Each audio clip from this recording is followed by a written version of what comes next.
Bingo Blitz rules. If your bingo has ads in it, That's not a bingo. if it doesn't have the coolest tournaments, mini games, and the most breathtaking design, Nope, not a bingo. if your bingo moment makes you feel so excited that you just want to burst in joy and scream out loud, bingo! Sorry, so you're playing... Bingo Blitz? Now that's a bingo. Go for a world of excitement with Bingo Blitz, the #1 free bingo game. Download Bingo Blitz and play for free. Now that's a bingo. Hi, I'm Jennifer, a co-founder of the Go Kid Go network. At Go Kid Go, putting kids first is at the heart of every show that we produce. That's why we're so excited to introduce a brand new show to our network called The Search for the Silver Lining, a fantasy adventure series about a spirited young girl named Isla who time travels to the mythical land of Camelot. During her journey, Isla meets new friends, including King Arthur and his Knights of the Round Table, and learns valuable life lessons with every quest, sword fight, and dragon ride. Positive and uplifting stories remind us all about the importance of kindness, friendship, honesty, and positivity. Join me and an all-star cast of actors including Liam Neeson, Emily Blunt, Kristen Bell, Chris Hemsworth, among many others, in welcoming the Search for the Silver Lining podcast to the Go Kid Go network by listening today. Look for the Search for the Silver Lining on Spotify, Apple, or wherever you get your podcasts. Hello, everybody, and welcome back to another episode of Don't Blame Me. Today, we have Alexis G. Zall on, and we discuss a girl who's been in love with her best gay friend forever, and he's now decided that he thinks it'd be fun for them to have sex. Should they do it? Should they not? And we also talk about a potential 15-year-old who might be pregnant and just hasn't checked for the last 3 months, who's also dating a stupid douche. So keep listening.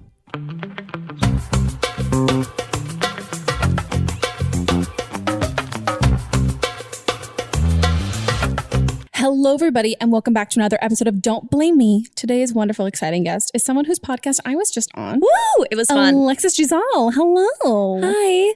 Thank you so much for being here. Oh, thanks for having me. Classic exchange at the top of a podcast. Oh, always. You gotta thank them. Otherwise, it's like, fuck you. Why did I fucking come all the way to Santa Monica? Because it is fucking far. It is a bit far. It is a bit far. Granted, your podcast is a bit far too. Yeah, I know. I feel like podcast location studios are just a bit far. They are a bit far. It used to be at my house, which was quite close, but then I had to clean new people coming over for a party clean every time. And I was like, I fucking hate this. Also, I love that we just have an understanding of like what close and far is without really discussing like where we live. No, but it just makes sense. Yes, also, everything is far in LA if I can't get there. If I can't be like, oh, I'm going to be late and then if I'm not late, you know what I mean? Like if I need to leave later than I think I'm going to leave and then I'm like, oh, it's close. But if I allot 20 minutes to leave and it takes me 20 minutes to get there, I'm like, too far.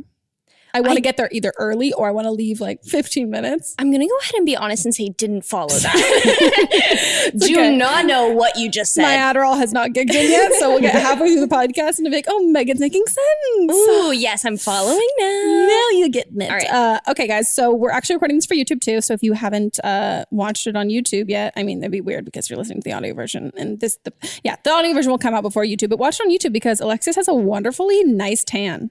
Ooh, thank you. Very nice. I'm quite envious of it. And your legs are so hairless. That is crazy because I have not shaved them in months. You're fucking kidding. Can I touch it? I don't shave them. They're not hairless. If you look at you it. You have no hair follicles though. Hair follicles. Like those is little that dots? The little dots? Maybe because I don't shave it. Yeah, that makes sense. There is hair where the follicles would be. Oh, wow. I want to do that. Yeah, it's fun. I hate shaving my legs. Granted, I don't do it often. Mm-hmm. I feel like such a womanly woman. Oh, yeah. Like when you let your armpit hair grow out too. I'm like, yes. Mm-hmm. Usually in the winter when I just wear long sleeve shirts and forget. And then one day I'll look down or I'm doing something in a workout class and I'm like, okay, that's here. This is partying. A little something different. That's fun. Look at that. Feeling very middle school. So yeah, this is an advice podcast if you guys haven't tuned in before. And we also have our fantastic, your producer, director, superwoman, superhero. All of what it. Other titles do you want? Editor too. Editor, yeah. But what other think of badass. Yeah, exactly. That's the kinds of one I'm looking for. Yeah. Badass. Yeah, we'll just stick with that one for today. Motherfucker. Okay. It's Melissa. Hello. Hi. We took a boxing class this weekend. It was fucking great. I love boxing. It's so fun. I want to I guess we'll talk about this on our own time, but I really want to. Do you where do you go? Yeah. So when I go to New York, I go to Rumble and I've been obsessed with it and I go quite often. And then they just opened one last week in LA. And so we went for like it was like opening week and we went. So I really want to go. if you ever want to go, I'm super into it. Okay, let's do it.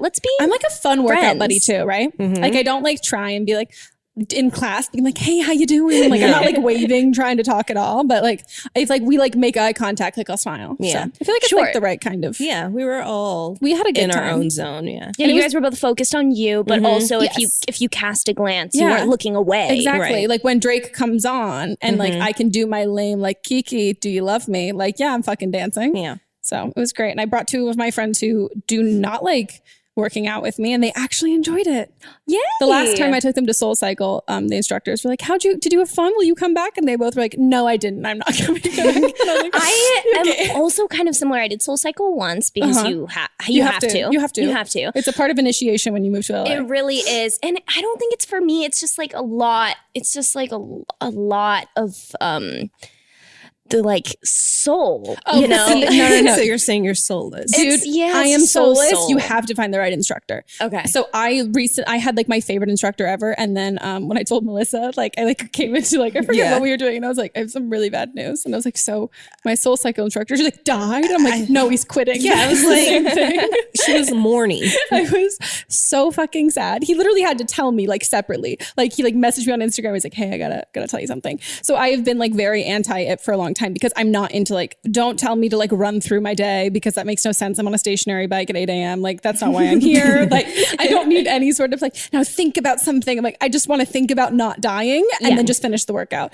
And then I just found a new Soul Cycle instructor who I'm obsessed with. Half the reason why I'm obsessed with her is because right after class, she was like, you're an incredibly strong writer. And I was like, oh my God, thank you.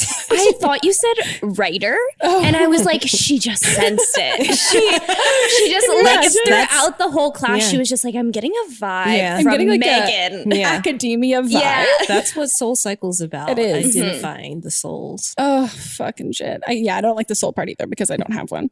Yeah. But yeah, we can stop talking about exercise now, guys, and get into the podcast. So basically what's going to happen is people call and they leave voicemails and then we give them advice on the things that they are struggling with. And if you guys want to call into the podcast, I've already touched it. I like can't get through an episode without like mouth raping just or like licking giving it a little us. Not kiss. mouth There's raping, just like a that's- lot of sexual tension between you and the mic, and you just make a move. I do. I just like, I should have asked first. I'm so sorry.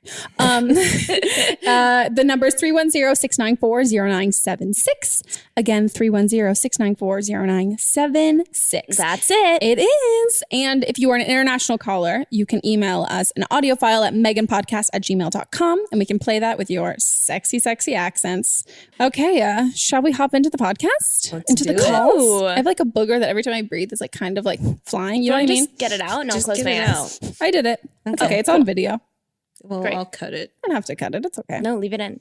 I'm a 19-year-old that lives in Kentucky, and I've been dating my boyfriend for about a year and a half, and I've never orgasmed during our sex. We have honestly been having sex since we started dating, so a year and a half of sex, and I've never orgasmed. And I don't know if it's me, if I can't orgasm, and I think our sex is really good, but I just feel like sometimes he doesn't last long enough, or I don't know, like maybe I'm not into it enough, but I just don't know what to do, and I don't want to bring it up to him and make him feel bad. Sometimes he even makes like little jokes about it, like I don't even know how to explain him, but he'll just make a little joke like about the fact that I haven't orgasmed, and I don't think he finds it funny. I think he feels really bad about it. And I don't really know what to do because obviously I want to, and I'm also super scared to use sex toys because I'm not very confident in myself. Okay. Well, I'm trying to think of when I had my first orgasm.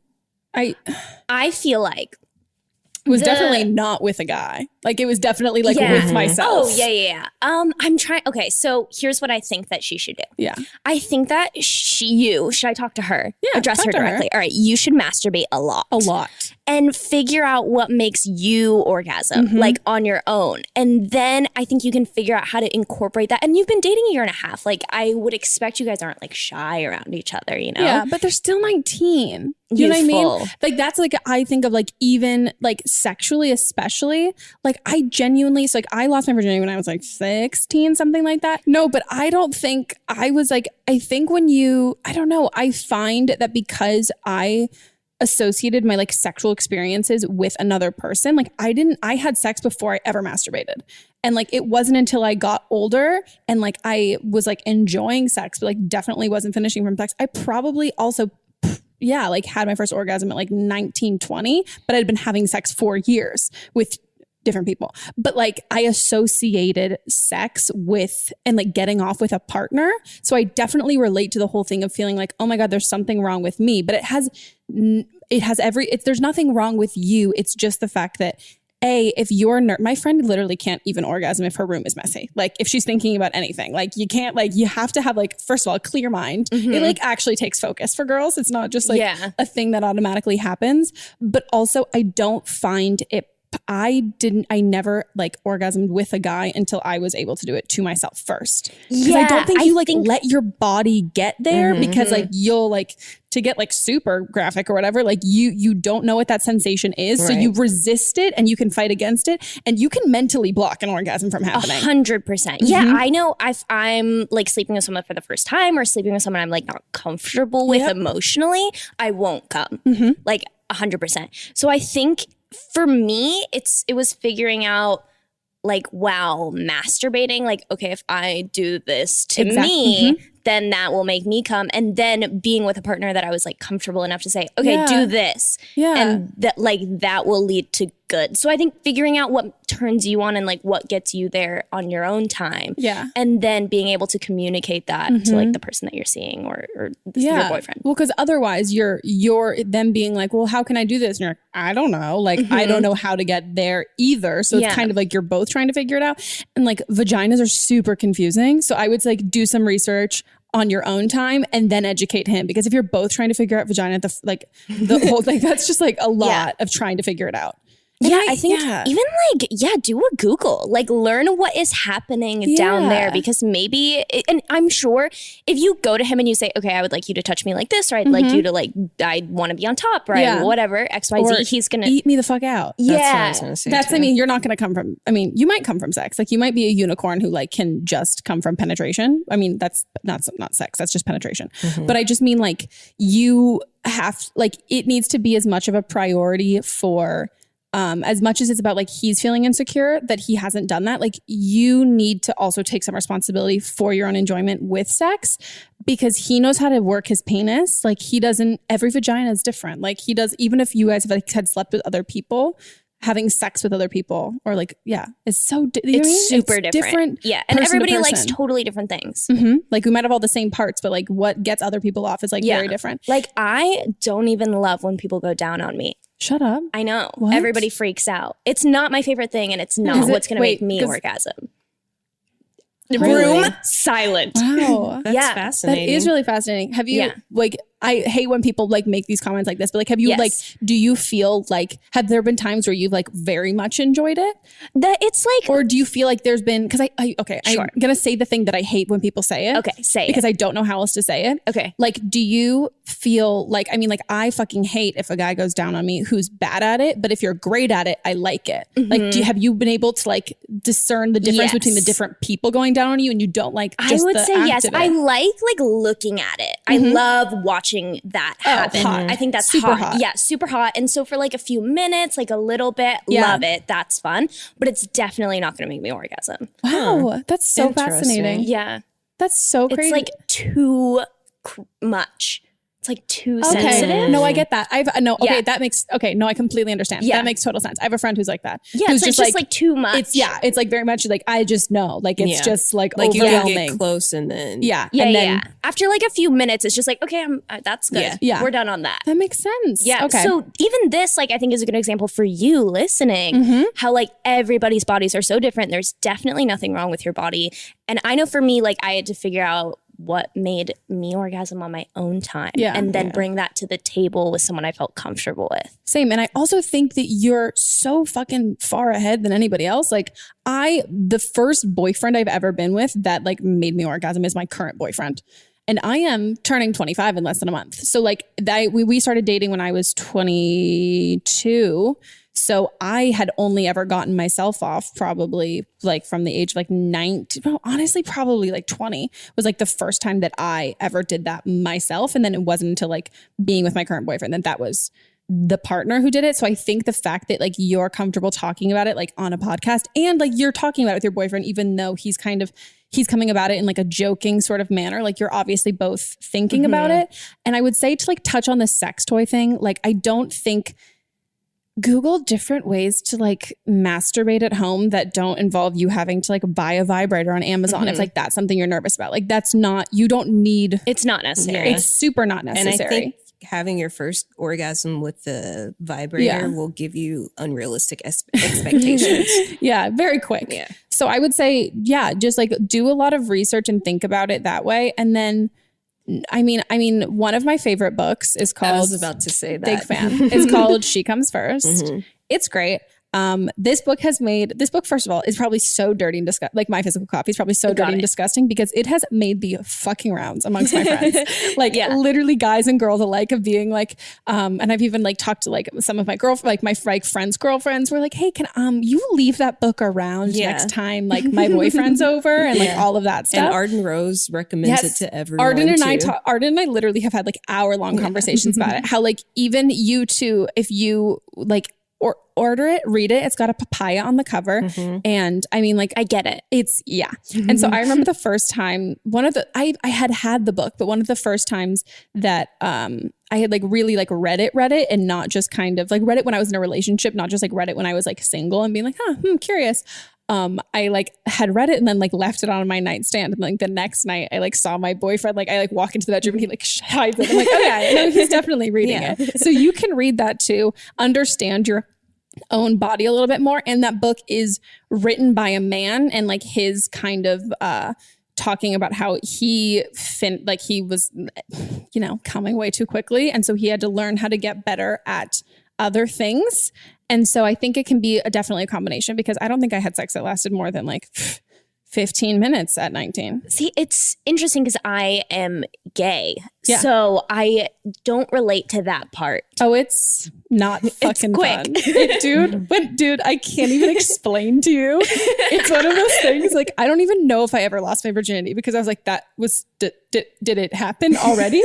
Like, it is comical. Like, what they show in comedies it's just, I mean, what they show in like dramatic movies and like people lose their virginity, it's like 15 minutes. Like, that would never happen. It's just, it's so comical and so funny. And I genuinely think, at least from my perspective, like I don't know any of my friends who had like great sex until we got into our 20s because of that fact. And because also that makes so much sense. And there's so much kind of like, at least for me, like I didn't understand the difference between like clitoral orgasms and like penetration orgasms and all of that. So like for me, if I wasn't like coming during sex, I was like, there's something wrong with me. And then it took me until I was so much older to like understand learning about like women's bodies, not just from like movies and men where it's like, oh, girls like scream orgasm, like railing them from behind. And then I was like, oh wait, wow. Like this is anatomy. Like this is like, there's actually things that need to be like touched on here. And they're like science, like moving geometry. This is not going to work this way. And so I'm like, it's just the first, like, I would say a solid couple. I mean, also I have a couple friends who are like, no, the first time I had sex, it was like fantastic. Like I came completely. And I'm like, I don't believe that was me. You. What? But wow. I have been masturbating before. Then I totally buy that. That makes complete sense. But like, I just don't know. I think there's so much, we have so much idea of like, at least me personally, like coming from my thing, like I associated orgasming and sex with like penis penetration and guys. And it wasn't until I like let go of that and was like, oh no, I need to focus on me. Like I need to masturbate and figure this out on my own. And then not only was I like enjoying sex way more, like it was finished. Like I was able to do that. It was much more about me and not in like something's wrong with me. More like girls are very smart people. We can really talk ourselves into and out of anything. Yeah. So and orgasms are so emotional. Like you have to be in some ways like comfortable and just and like okay with letting it. letting go of control. And that's like, I'm like fucking control freak. And also like, especially like the first time you orgasm, like that, I don't like. You're not like in control of like exactly how your face looks and like if your boobs are at a good and you've angle, never you know? really felt that feeling before, and you can shut it down. Like you can stop that from happening. And so then you can just get up this like mental sort of roadblock. And it's super normal. I think like you're definitely like ahead of me. Like you're a year ahead of me. I was very much like, I'm fine. I've totally had orgasms before. Yeah, I think you'll be good.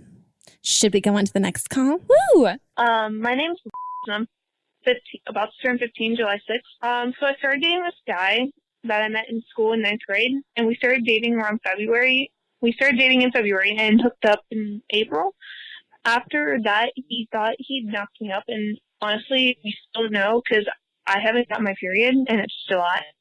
Anyway, we broke up in May because he ended up telling his mom because he got worried that he knocked me up, and she didn't like that, so she forced him to break up with me.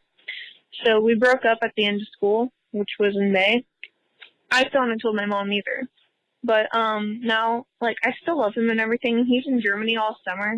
And last month I found out that he didn't want to restart, and he told me he did.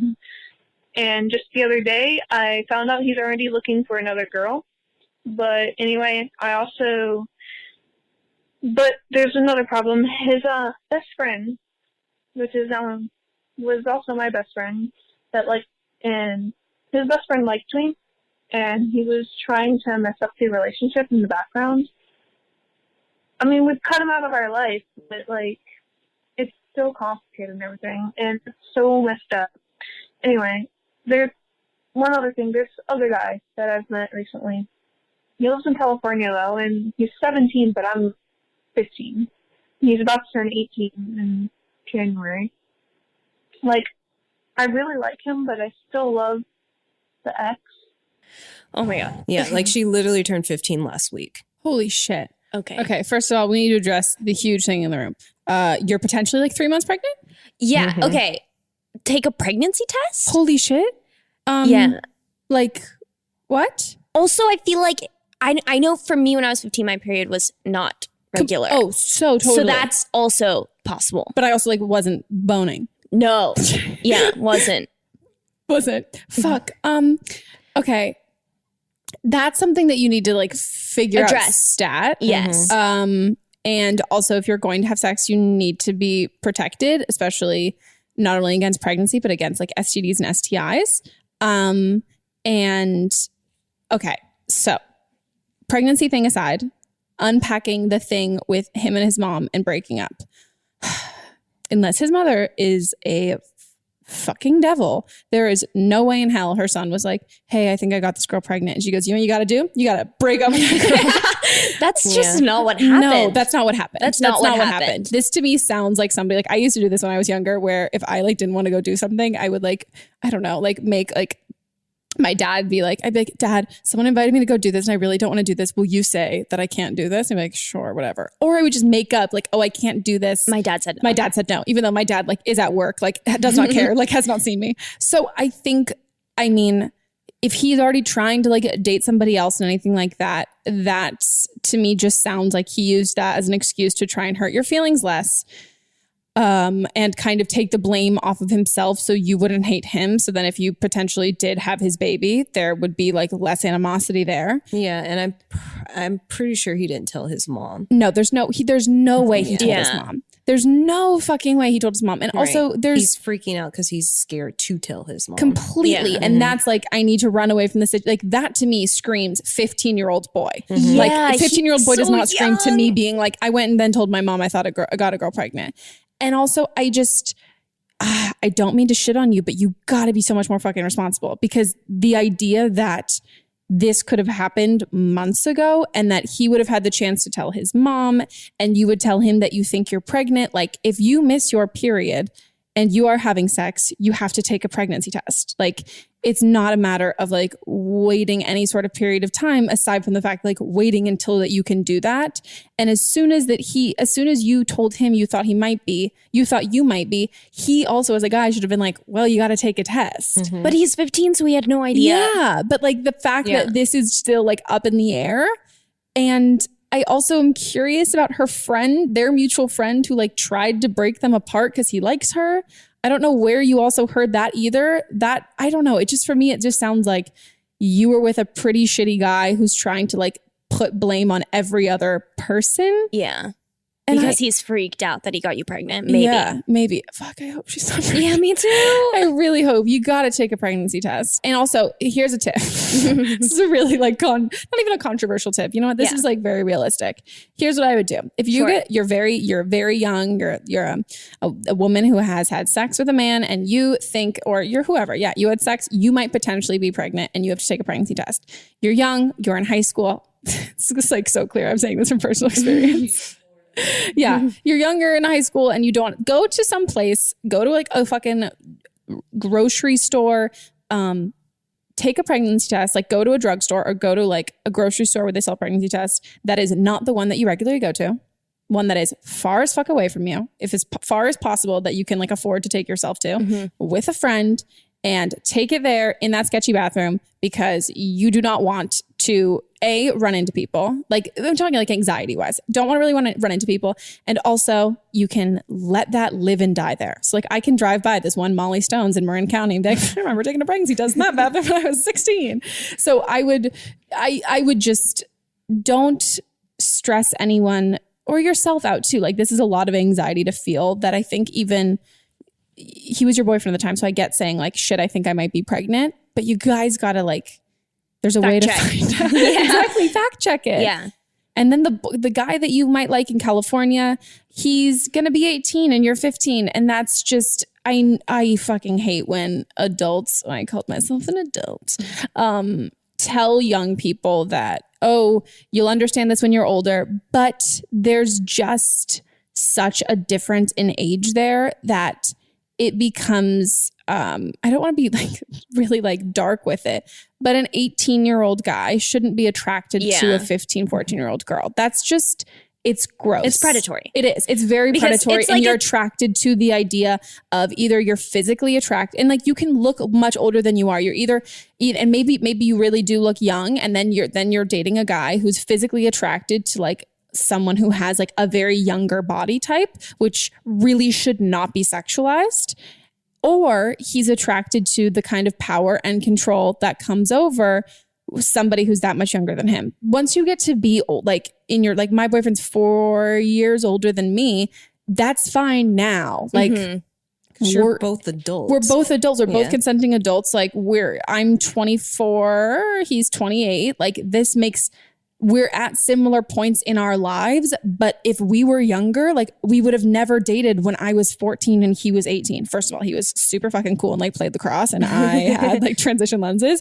But that aside, like if that's, he would have been lusting after like women, not girls. A child. Exactly. Yeah. And so that's just not like... It is a sketchy thing when like, why? I think it's then asking the question of like, why does he want to be with me? Yes, exactly. Yeah, exactly. And like you can be a really great and awesome and really, really cool person, but you shouldn't be a sexual object to him with that age gap. Like it's just, those are such pivotal ages too, that I mean, I just find it like sketchy and predatory, like you're saying. Also with him being in California, I then wondered, did you guys meet online? Like what's that? How did they meet? So especially if it's like something where you're meeting online, like no, you don't need that. He's probably not even 18. I was going to say, is he actually, because he's saying he's 17 now. Is he actually 17? He's probably 47. 40. Yeah. Oh gosh. Yeah. So, and also I feel like you have a lot going on right now. I think just focus on that. Yeah. Focus on school. Take a pregnancy test. And then like take a deep breath. Yeah. And maybe don't worry about that right now. Take some time to like be single for a bit and figure out what you are looking for and have fun with your friends. Like I hate the idea of saying like, oh, there's so much more time to date and all of that stuff. But I so badly wish that someone had like knocked some sense into me when I was younger and I would have spent so much less time obsessing over like relationships and boys that I really didn't care about. And then by the time I got to my senior year of high school, I was like, fuck, I wish I spent like more time just hanging out with my friends doing stupid shit instead of stressing about like, oh my God, does so-and-so gonna like message me back on AIM? Because like I think all of that stuff can be fun. And I think especially at a young age, relationships and dating should really just be fun and add something to your life. And if they're causing you this much stress, I just don't think it's worth it. Okay, please take the pregnancy test. Please, please, please. And use condoms and go on birth control and all of those things. On to the next call. Fuck, I'm stressed for it. Also, this was like in like a weeks ago. Do you think she's just pregnant? I don't know. There's a plan. hoping- I Googled, there's a Planned Parenthood that's close to you. So go. Coming in the clutch. Yeah. Hi, Megan. I need your help with this situation that I'm in. My older sister has a boyfriend and they've been together for the past 6 years. And this boyfriend has a younger brother who is my age, 18. And I used to like him, but I thought it was strange because our siblings were dating. And anyways, now he has a girlfriend for the past 3 years. And they have a really crappy relationship.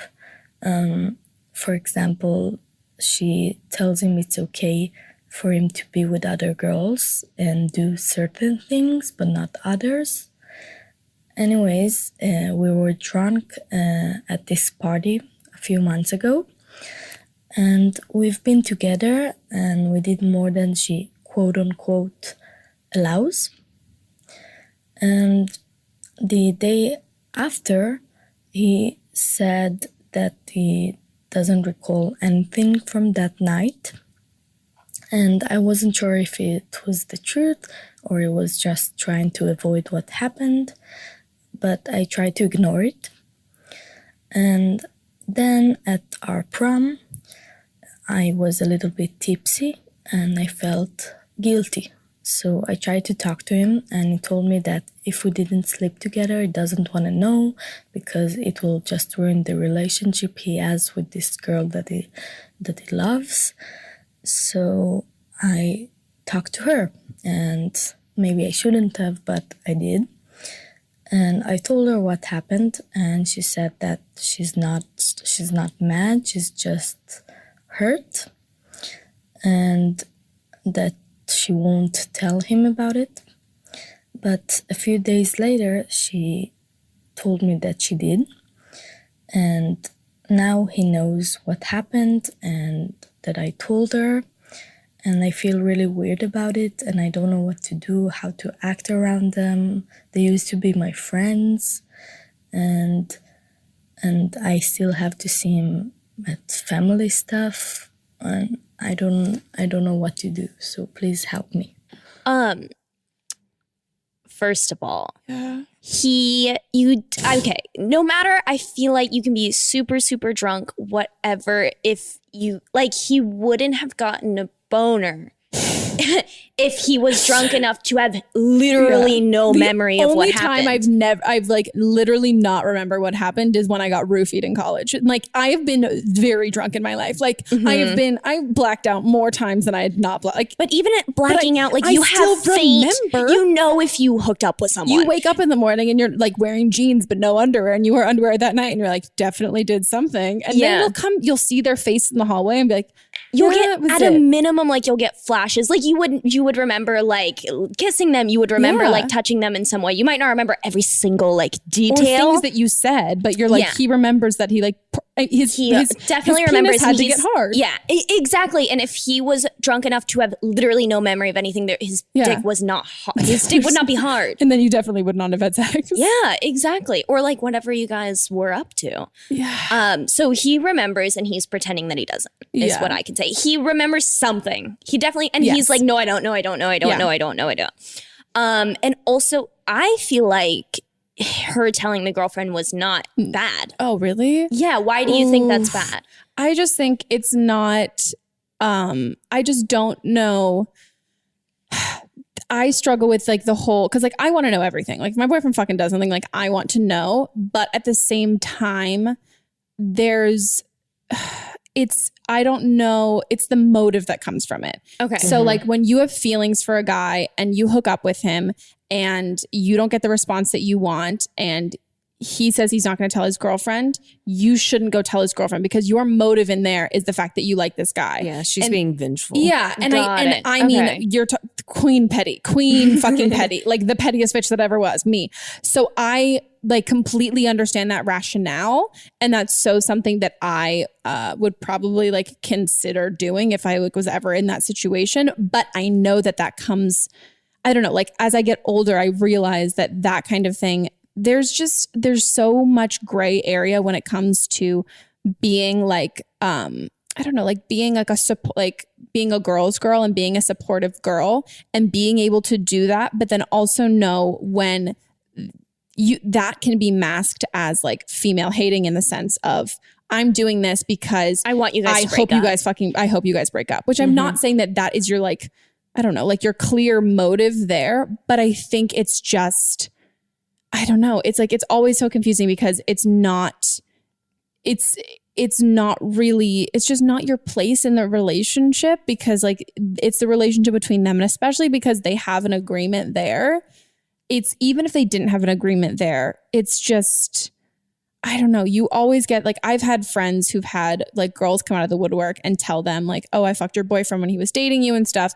And the automatic, which I wish it wasn't true, but the automatic thing that you don't believe that girl because that girl has had like feelings for your boyfriend. And then I don't know, you're very clouded when you're in a relationship. So then to have somebody else come in and tell you something that you're like, but you have so much to gain from this being true. Like I have everything to lose if this is true, but you have something to gain. So I just find it hard like that. And also like not to be a bitch, but like if your moral compass was that strong, you wouldn't have done it. Right.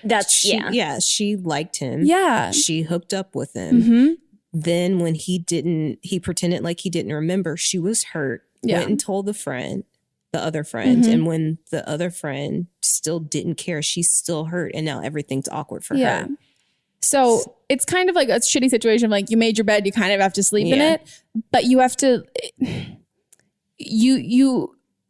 it's gonna be like, there's no way that this wasn't going to be awkward. Yeah. And it's like, it just happened that it's awkward and you didn't end up with the guy that you're into, which sucks because it definitely sucks to see somebody that you have feelings for who then clearly has like holding some sort of like flame and candle for you, but is still choosing someone else over you. It's a shitty place to be in. But ultimately, I also don't believe that you should be with somebody who isn't going to pick you first. That's what I think it like goes back to you don't want to be with someone who is like doing this to you and also being like, oh, we hooked up and I don't remember. Like that is not a nice thing to say to someone, regardless of if he's like in a relationship or whatever. Being like, we hooked up, I don't remember, whatever, is not nice. Yeah, it's clear that person isn't like those feelings that you have for him, he's not at home thinking about you the same way. The person that of your dreams, like the person you want to be with, is not saying, I don't remember hooking up with you. No. They're saying, wow, that was sick. I loved when we banged back there. Exactly. Let's do it again. Let's hold hands all the time. That was the best thing ever. And I think also the second, like and it kind of goes back to like what you were saying. It sucks like tell people, oh, when you're older, you understand. Like the first second you like are with the person that is, and you are their first choice and they are your first choice, you'll be like, oh. Yeah, why the fuck did I settle for all this stuff before? Exactly. Like it will be so crystal clear that you never needed that. Yeah. And it's not. It also just, I would say the quicker you can get out of like a habit of doing that, the more likely you are to be in relationships in which you are getting picked first. But until you can seek out a situation and be like, this isn't working, like you're clearly not it for me, I'm clearly not it for you, and walk away, then you'll be able to move on and recognize, 100%. Oh, I'm it for you, you're it for me. But if you start to like let this be the norm, it'll keep happening. And I think also it almost goes back to like the mental roadblock of orgasming. Like you on some level like aren't ready or don't want right now someone who's there in the way that a like mutual loving relationship is. Like on some level you don't want that. Otherwise you would be seeking that out. Yeah, it's somewhat safer and it's like a way that you can have really safe control over like, it's having power and control and not letting yourself like fall for somebody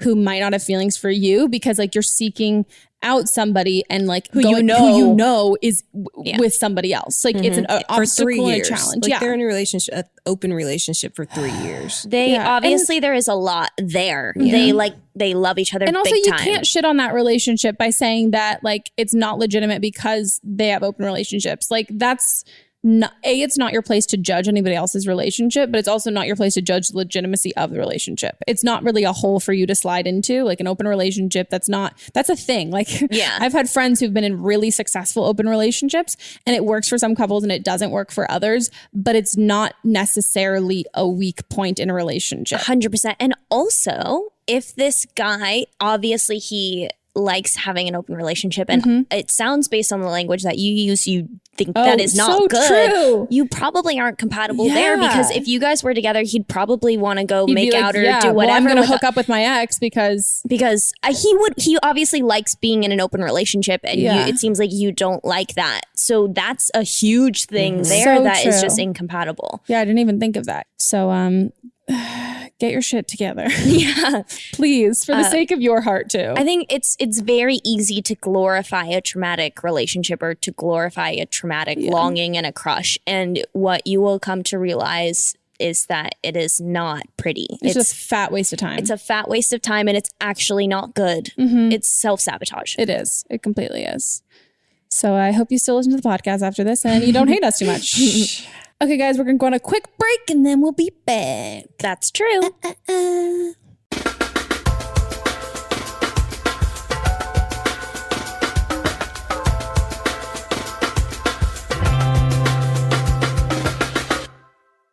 This episode of Don't Blame Me is brought to you by me reading reviews of our iTunes ads. It's okay. It's fine. Make noise in the background. Look at this. A very realistic podcast ad. Welcome to behind the scenes of the podcast, guys. I just want to give it some love. iTunes is what I'm saying. I've been loving reading your guys' reviews. It makes me really happy. And it's also a wonderful place for you guys allegedly to kind of roast me and tell me that I am old and you've been watching me for so long that you're going to reminisce about some of my embarrassing choices in aesthetics. So let's start with that one, which the title of this is Teal and Brown Room Days. And yes, everybody, my room was teal in high school and there was one wall that was brown because an accent wall. Bobby Burke would kill me. Queer eye.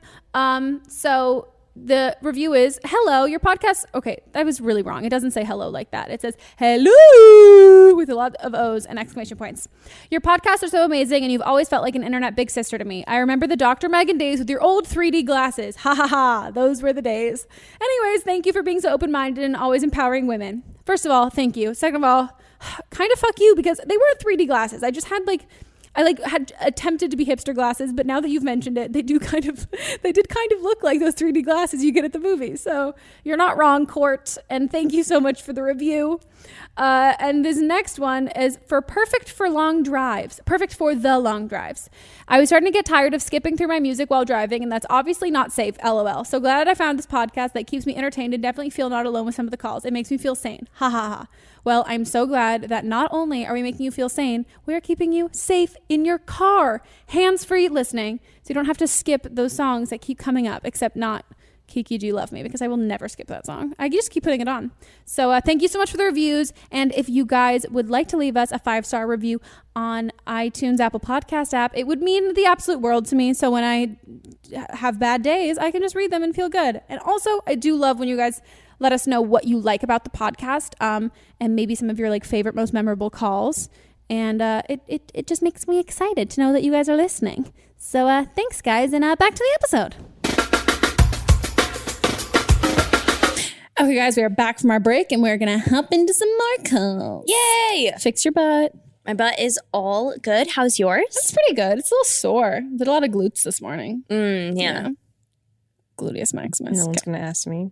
How's your butt? Doesn't matter now. No, how's your butt? No, how's doesn't your butt? matter. Tell me how It your doesn't butt is. matter You gotta now. tell me how your butt is. Tell me how your butt is. Tell me how your butt is. Okay.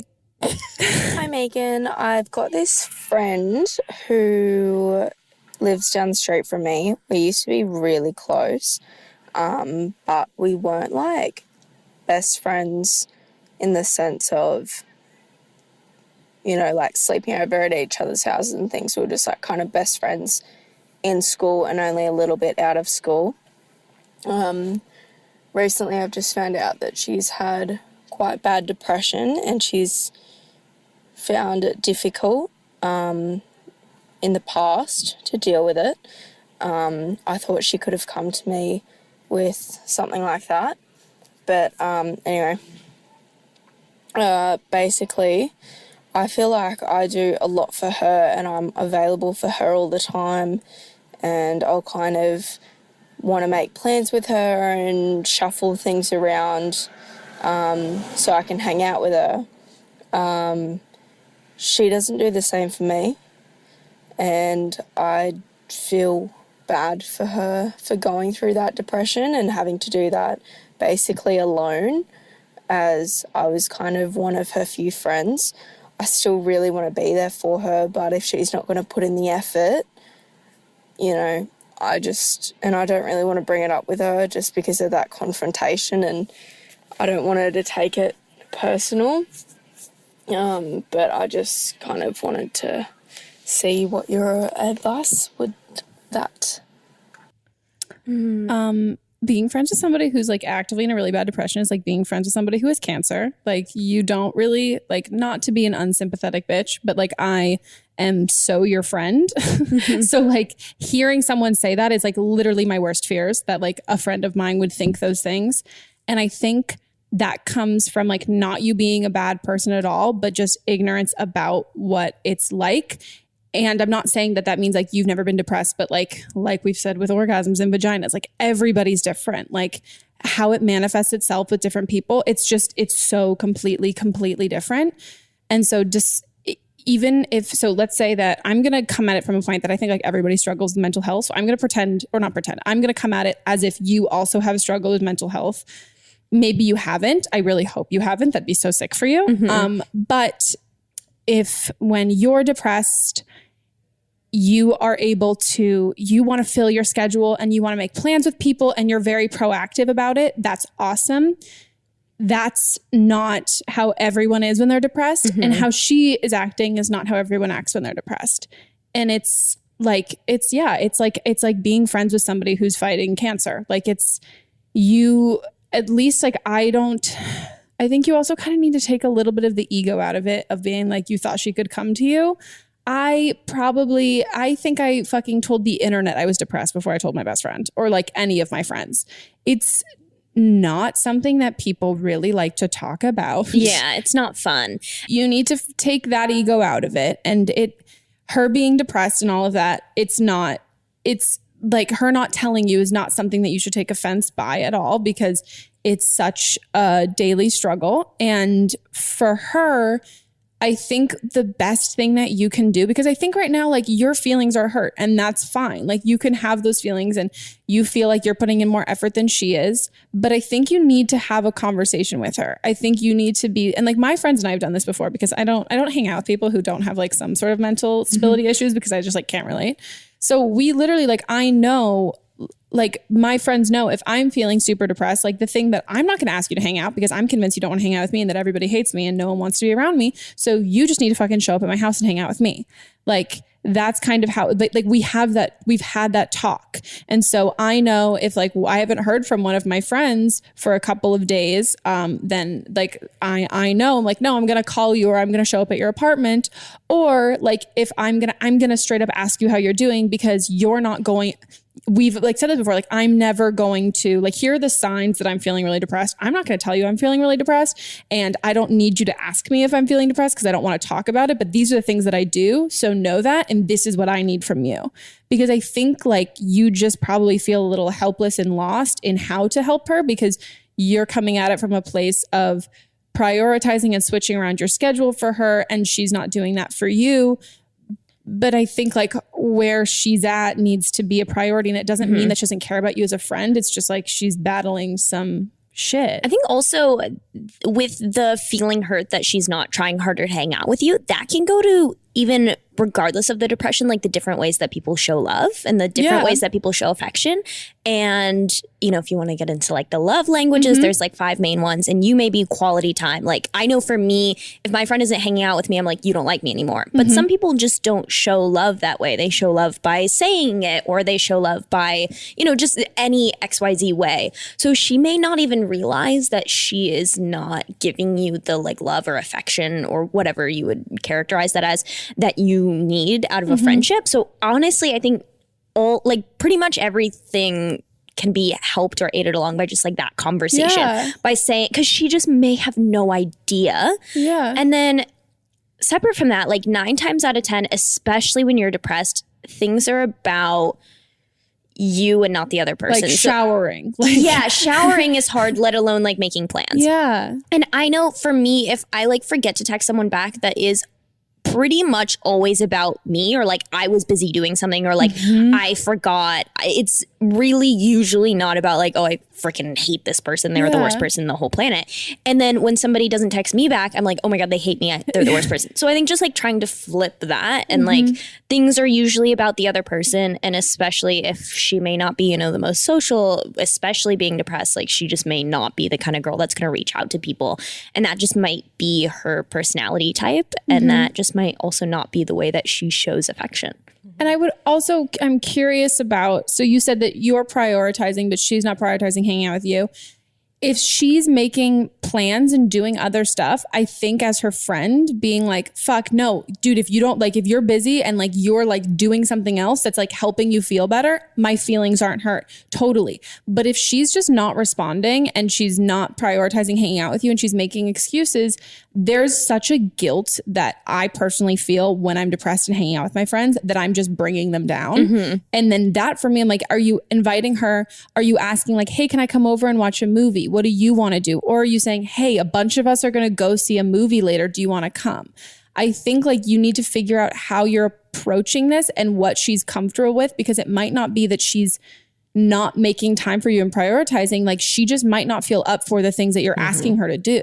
Like if I'm feeling super depressed and one of my friends calls me and it's like, hey, do you want to, like, even if I'm not feeling really depressed, I was like, hey, do you want to come to like a party? I'm like, no. But like in my head, I'm like, but I would really like, I'm feeling super low. I would really love if you came over and we had dinner and just hung out and talked, but I'm not going to say that.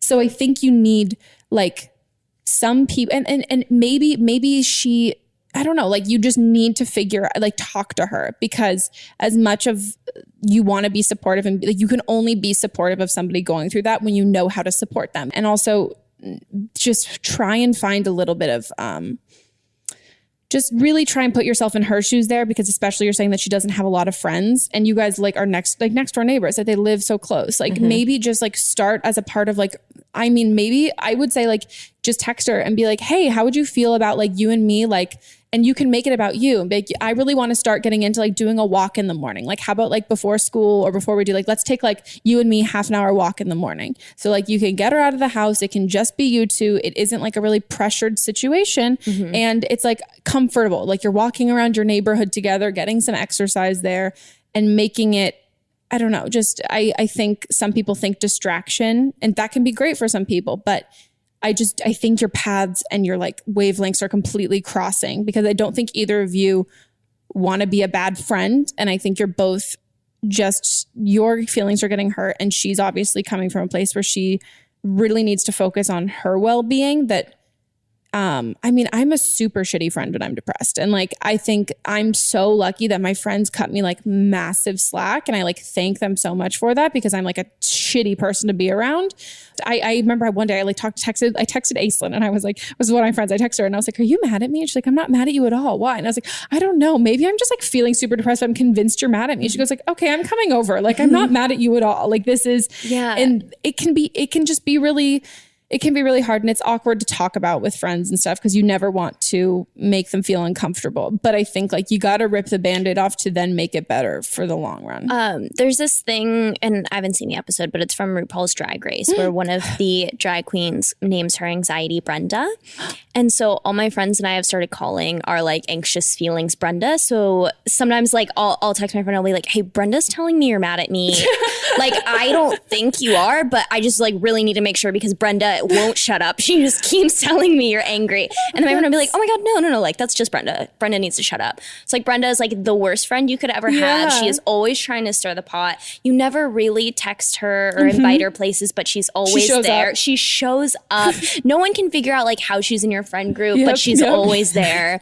And so that to me has like, especially with my friends and I, like communicating kind of the difference between like our anxious feelings and our like feelings being like, okay, like Brenda's telling me this and I think it's crazy, but. And it's a nice detachment from it. Yeah, because also if you think of stuff like, if you're saying, okay, Brenda's telling me everyone I know hates me and never wants to see me again, it's like, well, Brenda's stupid. Yeah, like, exactly. Like Alexis knows that. Yeah. Can you even imagine if you had a friend who was telling you all that stuff? Like thinking of your anxiety as a friend and then you wouldn't listen to that friend. You'd be like, that friend is insane. Yeah, that makes sense. I always call like my normal brain and my anxiety brain, but I'm going to name it now. Yeah, exactly. Find a nice name that fits for you. It helps so much within like my friend group with like communicating. Well, yeah. I mean, I don't even know what else to say. I just think you got to come at it from sympathy. And also not expecting like, okay, I'm going to hang out with her and then we're going to talk out her depression. Then the next day she's going to feel better.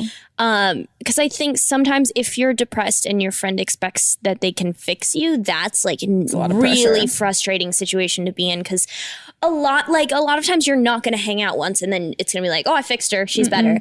Sometimes the best thing to do is just like be there for someone. And it sounds like your heart's definitely in the right place with that. And you're trying to be there for her. Yeah. In whatever capacity that they need. Yes, exactly. And sometimes like I know with my friends, if like one of us is feeling depressed, sometimes it's a matter of like, I can't hang out right now, but like, please keep inviting me. Whenever you feel like icky about anything, having a conversation is usually the answer. It's the quickest fucking way to get it solved. Exactly. Or yeah, just being like, okay, Brenda's telling me this. Like, is it true? Fuck Brenda. Yeah. Fuck Brenda. Fuck Brenda. Should we go into the next call? I'm a 17-year-old girl, and my best friend for years is also 17 and out and proud gay. And he recently told me something pretty shocking. He told me that he wants to have sex with me just to see what it would be like with a girl. But like to make things even more complicated, ever since I was young, I've kind of been in love with him, but I've always pushed my feelings aside because he's gay and also my best friend. I feel like this could be my like one chance to be with him, so maybe I should really do it, but I don't want to ruin the friendship. I'm really stuck on how to respond to him, so please give me some advice.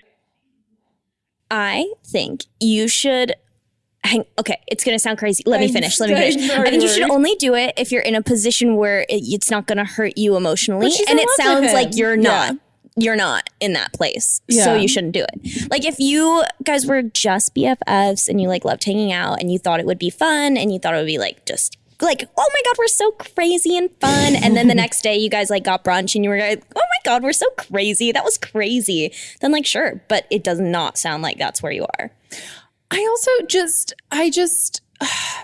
there's a part, like, I just don't understand what would compel you as the girl to be like having sex with a guy who is not to me, that just sounds like you're setting yourself up. Like, I don't want someone to like have sex with me and be like, oh my God, this is so weird. Like, I don't like this. Like, I think it's such a vulnerable, especially when you're in love with them. Yeah. Like, it's such a vulnerable kind of thing that I would be like, also like my knowledge on this is like literally like one of my best guy friends is gay. And he talks about how he like was been with one girl and the one time he went down on a girl, he like threw up afterwards. I have like the opposite story where I have a guy friend who's gay and he had like a best gal pal and they slept together and then it was like a thing that they did together and it was like fun and like fine and he was like, yeah, I mean, it was hot, but I'm still gay. Yeah. Like, you know, I don't know, it was something cool to do and I'm glad I had that experience, but like I still, you know, am into guys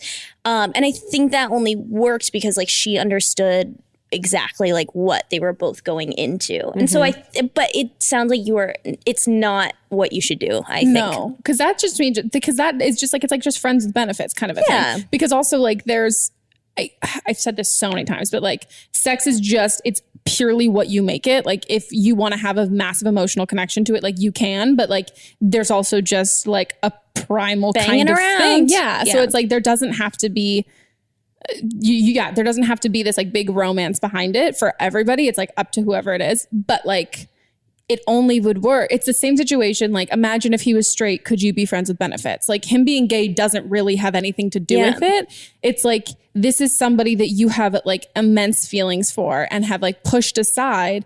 And also like, is there not a part of you that is like hoping he's going to have sex with you and be like, I take it back. Yeah. I'm straight and I love you. Yeah. Like the likelihood of that is like so slim to like none. Like more likely than not, it's not going to end up like that. You might have more feelings for him. It might be really awkward. He might literally be like, I don't want to do this anymore. And like, you'll feel insecure and shitty. You got to just like squash it and say no to him. And I don't know if he's known that you've ever had these kinds of feelings for him, because I don't think he would suggest it otherwise. I agree. I think he probably just thinks you are fun best friends. And also like it would be, because I'm gay, so it would be like easy for me if I like want to have sex with one of my guy friends, like have sex with him and then be like, ha, cool.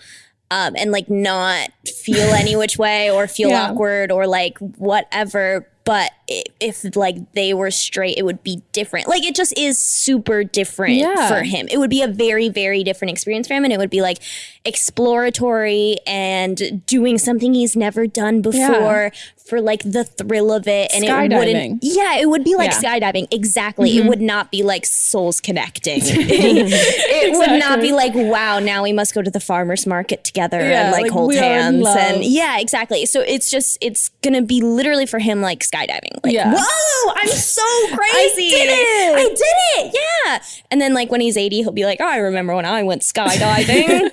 Or when I fucked a girl. Yeah. It's going to be like really easy for him to just move on. And it sounds like for you, it would be not that. And I don't think you need to tell him that you're in love with him. I think you can just be like, oh my God, like you're crazy. But like, no, I'm not going to be that one girl you have sex with. And also you never owe your friends, no matter, you never owe anyone sex, even if you like love each other and you're best friends or whatever. You never like owe that to him. Like if you say no, he should be like, okay.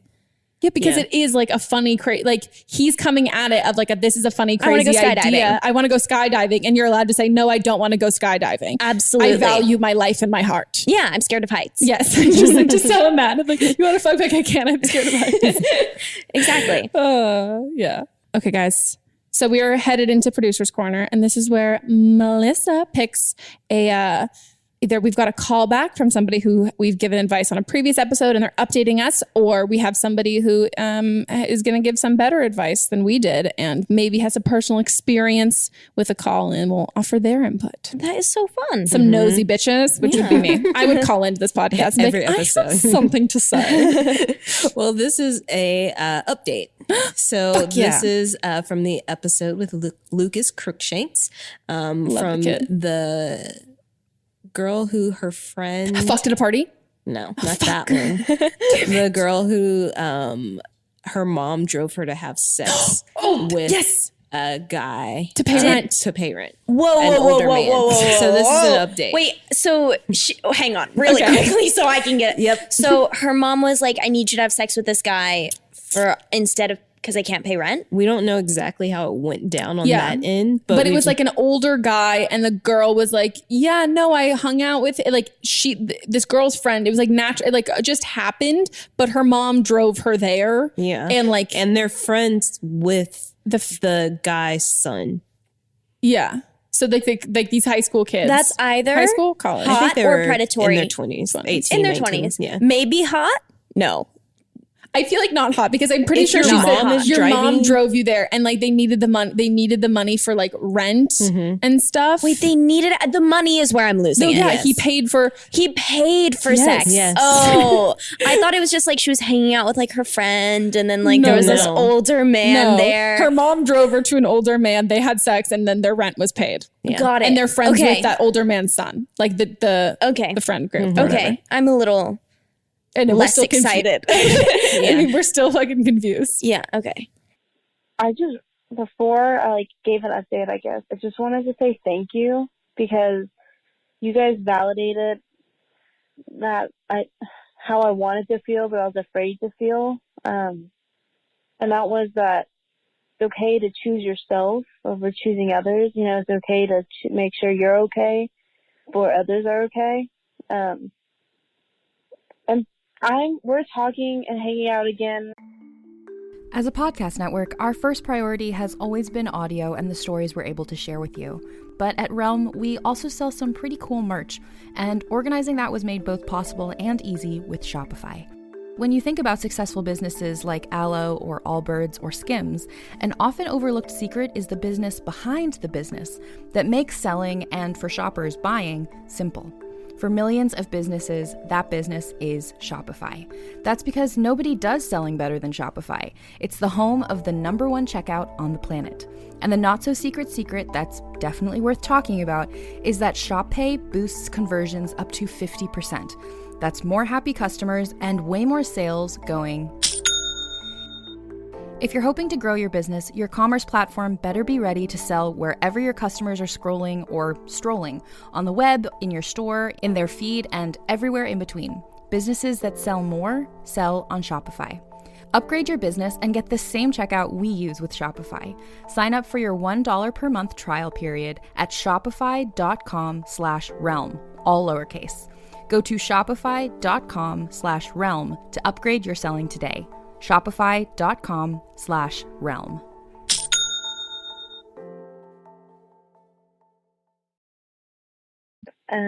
I haven't brought it up, mostly because I'm scared to.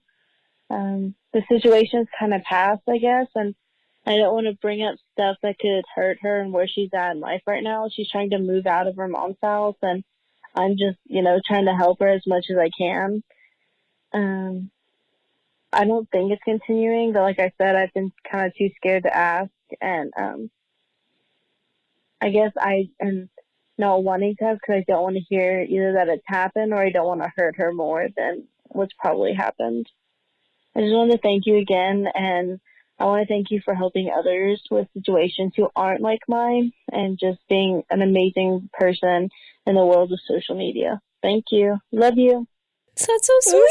So nice. Yeah. Usually the updates or the callbacks are being like, I didn't take your advice. It all went wrong. It all literally went super fucking wrong. Yeah. So one of the things we had said was maybe she just needs a friend right now. So you just be her friend now. Because she had said that she felt like uncomfortable with the situation and like really didn't want to hear about it, but then felt like a bad friend for not wanting to hear about it. And then me and Lucas were saying that like you have to like prioritize your feelings, and like if this is draining for you and you don't want to hear about it, you don't have to hear about it. But then also that like she might be in a situation like this might not have been as like fun and consensual as she made it sound.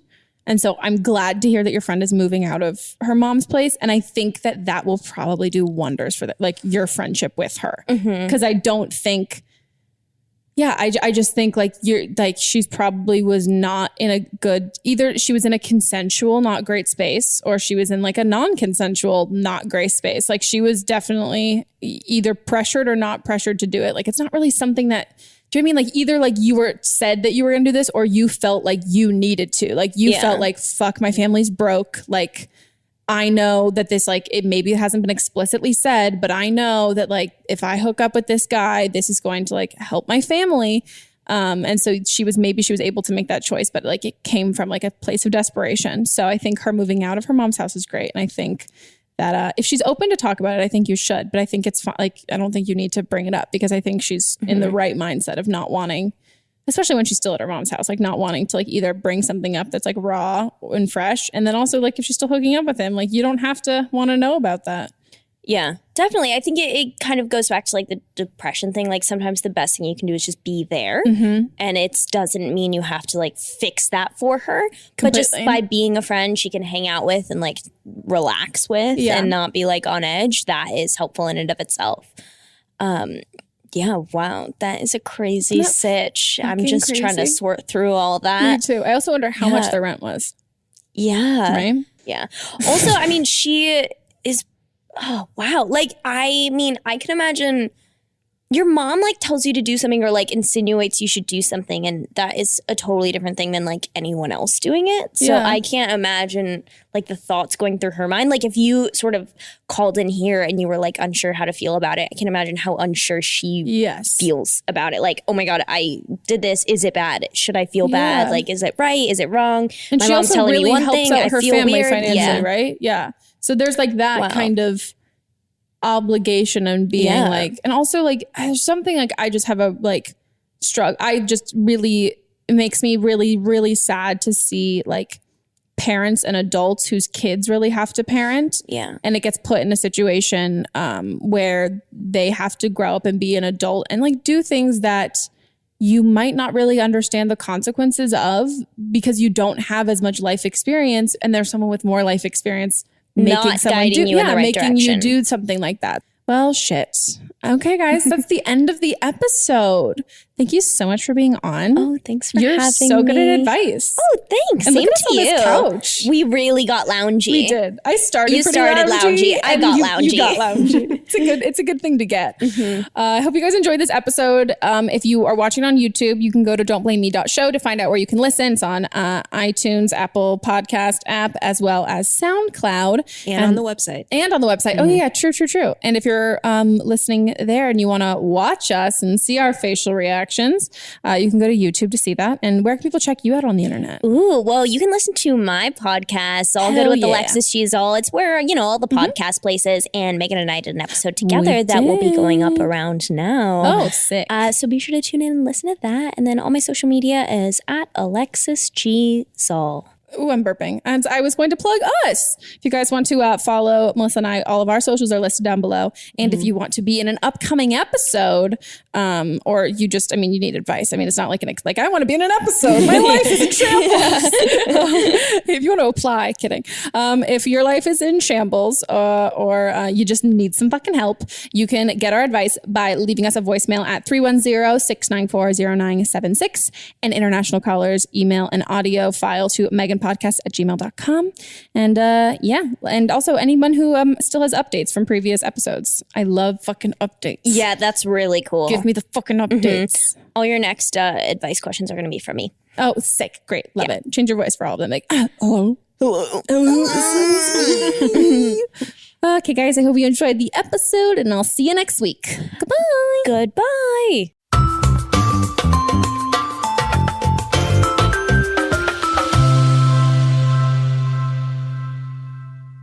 Don't Blame Me is a production by me, produced, directed, and edited by Melissa DeMons. Post-production sound by Chris Henry, production assistant Julie Carley, and music by Giacomo Picasso and Ryan Hunter. I'll see you guys next week, and don't blame me if your life, completely fucks up before then. Oh.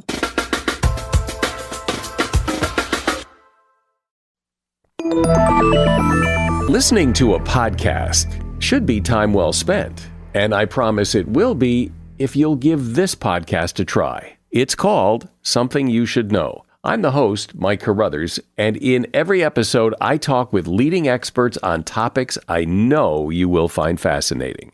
From why people can't keep secrets, what your favorite music says about you, why your pet acts in strange ways, and so much more. Something You Should Know is designed to give you information you can use in your life and give you great intel that you can share with others. I'm told it's a binge-worthy podcast. And with over 1,000 episodes, there's a lot to binge on. Something You Should Know has been ranked in the top of the Apple Podcast charts consistently for a long time. I know you're going to like this. I just need to get you to try it. Something You Should Know. It's available wherever you listen to podcasts. Contained herein are the heresies of Radolf Buntwine, erstwhile monk turned traveling medical investigator. Join me as I study the secrets of the divine plagues and uncover the blasphemous truth that ours is not a loving God, and we are not its favored children. The heresies of Radolf Buntwine, wherever podcasts are available.